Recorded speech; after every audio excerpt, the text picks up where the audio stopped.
We got our hands on some eyewitness reports that include some really alarming allegations about the Broward County Sheriff's Office. Between deputies ducking behind cars and using a tree for cover, Coral Springs police hint at Broward law enforcement doing a whole lot of nothing.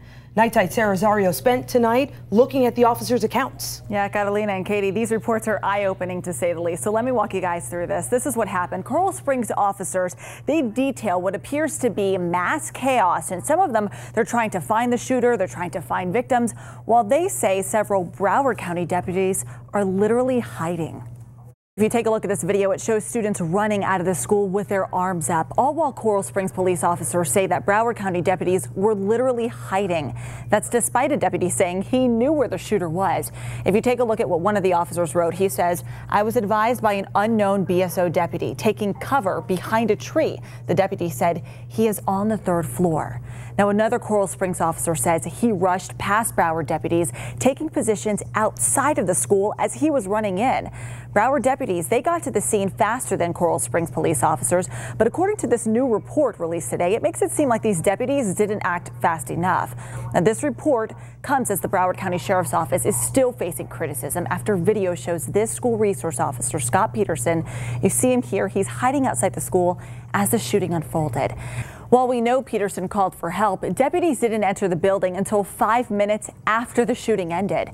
The Broward County Sheriff's Office admits its deputies did not know where the shooter was, but they also say that some of those deputies may have been waiting for SWAT officers before going in. Here's what an officer writes. "I informed the deputy that I was a SWAT operator and there was no time to wait. Based on my training and experience, I made the determination to make entry into the school." Well, BSO says it could not confirm the reports from Coral Springs officers that their deputies waited. 17 students died that day. Sarah Rosario, 10 News. Alex, this is not good news for the Broward County Sheriff's Office. Yeah, I found out that the sheriff has been already dealing with a lot of problems within that agency. Members of the Broward County Sheriff's Office started a no confidence vote on him today. The ballot is quite simple. They just have to select between I have confidence in Sheriff Israel or I do not have confidence in Sheriff Israel. But people on social media have already made up their minds about this guy. Let me show you what I'm seeing there. Yeah, okay. Definitely. This tweet, I think, pretty much sums it up.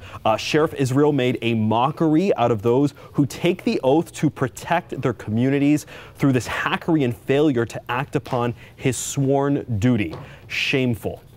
Now, Broward Sheriff Office Deputies Association President Jeff Bell says the sheriff shouldn't have put all of the blame so publicly on the SRO who stayed outside the building while the shooting was going on. Now, he also points to a non-existent morale deputies and sergeants have in that office. But the Federation of Public Employees Broward County Sheriff's Office, largest union, sent a letter to Israel saying they're still supporting him. Deputies have till Thursday to vote, and if they give Israel a thumbs down, Bell says he will call the governor and ask him for him to be removed from office.